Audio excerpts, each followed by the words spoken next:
We start tonight from Anambra State in the southeastern part of Nigeria, where the first death from COVID-19 has been recorded, just as 3 patients were discharged from the state's isolation center, including its index case.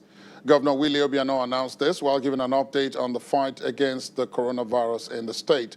The patient who died was said to have reported late to a private medical facility.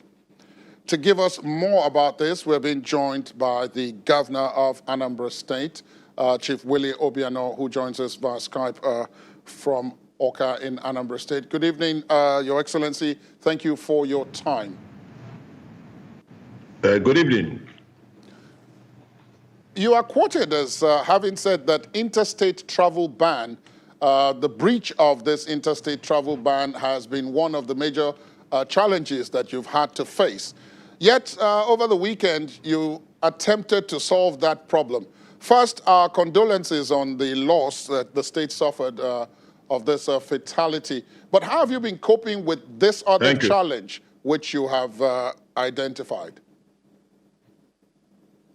Well, that's actually a major problem.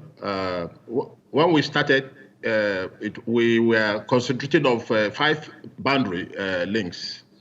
We eventually discovered that we had 22, and we had to equip men and women, even political appointees, to take over those borders. That has helped immensely. I'm sure you are aware we put a gate at MIC border and a gate by the bridgehead. And today we had a good discussion with Delta State on managing their own end of the bridge. And there was a very useful discussion that will reduce the traffic on the bridge so that going forward, only people that do essential services, medical personnel will be allowed to cross the bridge. I want to reassure you that the curfew is being obeyed very strictly at the borders, and I think that curfew has done a long way to help us in helping this pandemic.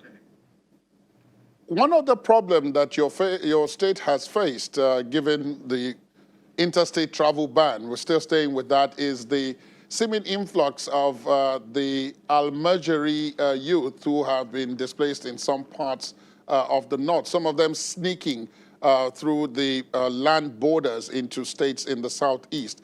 What have you been able to do about this as part of the general plan to contain COVID-19 and its possible spread?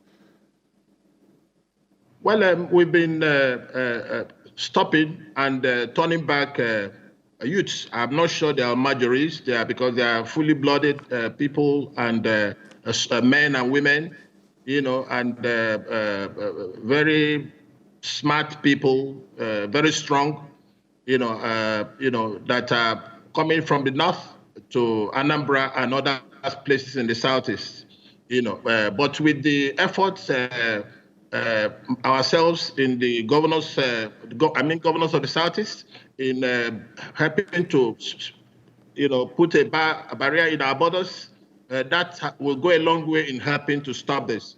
But I want to reassure you that on 6 occasions we've been able to intercept very big lorries carrying youths and from various parts of Nigeria coming into Anambra State, and we've turned them back and escorted them back to where they came from.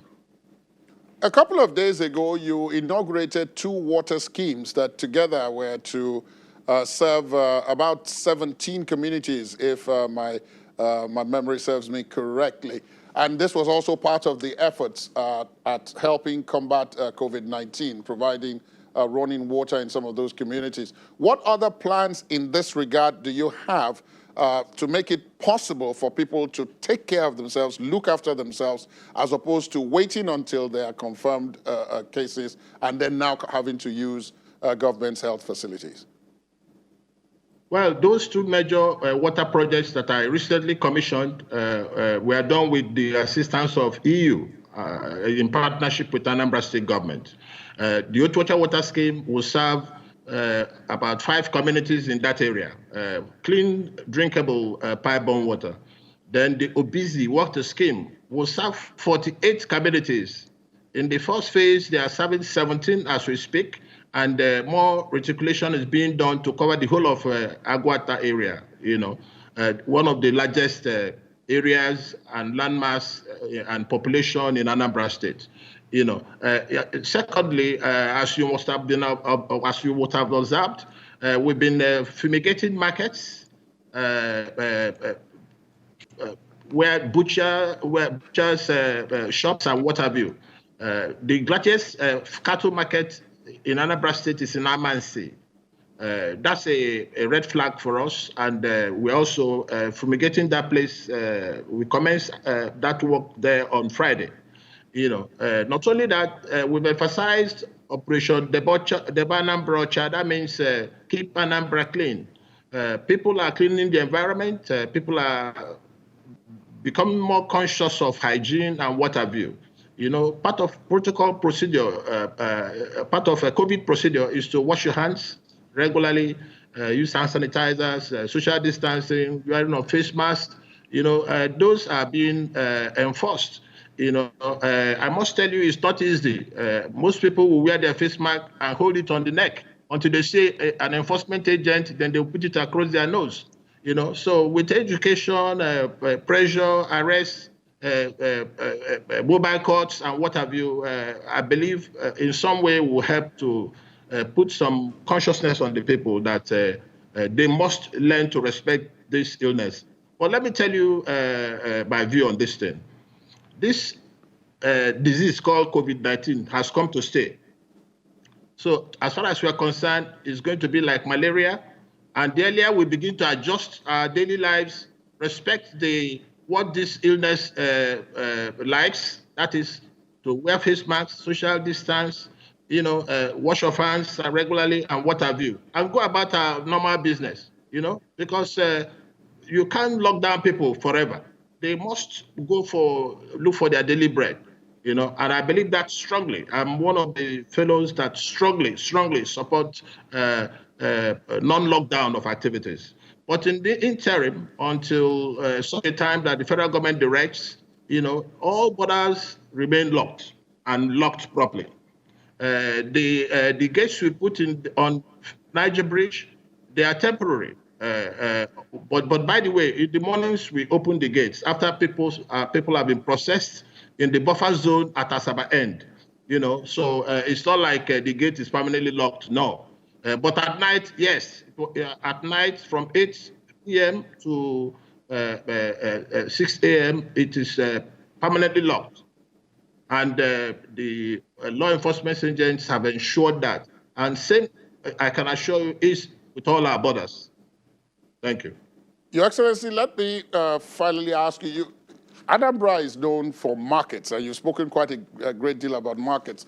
But recently there had been talk that you'd been under tremendous pressure and that you, in fact, to some extent, succumbed to that pressure to allow both the markets and particularly places of religious worship to open in direct contrast to some of your colleagues and in direct contrast to the NCDC protocol. Could you explain what was the thinking behind that? It's very simple. Most of my people are hand-to-mouth people. They go to market and you can't lock them down. I've distributed palliatives to the age 75 and above, a bag of rice each, some tomatoes and what have you. I've also done so for all the youths in the 179 communities, and the truth is that I can't sustain that, so I need to allow these people to go and fend for themselves, more so obeying COVID protocols. And by the way, before the biggest market in West Africa is in Anambra State. And that market, I locked it down for 5 solid weeks, 5 weeks. And before they were allowed to reopen all the 63 markets, they brought representatives, which are the COVID member teams, that we trained for 1 week on protocols to be observed in the market. I want to say that they're observing that about 70%, and we have threatened any market that has not or that is not obeying that, because we send some people and I get daily reports that we are going to shut them down. So they are sitting up, but I am confident that that is the right decision. COVID, I beg your pardon, the non-COVID challenges will kill more people than COVID. If you lock people in there, you lock so many things in. You lock hunger, and a hungry man is an angry man. These people have to fend for themselves. I didn't get any support from anybody, to support my people. In the Anambra as a whole, were the people and myself fending for our people here, and we can't continue to fend for them indefinitely, because we don't have the resources. So I had no option than to allow them to go there. And like I told you, I'm of the school of thought that this COVID is come to stay. So locking people down will not solve problem. It will kill more people. I can assure you that. And you look at it very soon, you begin to find out that that is correct. You can't lock people down.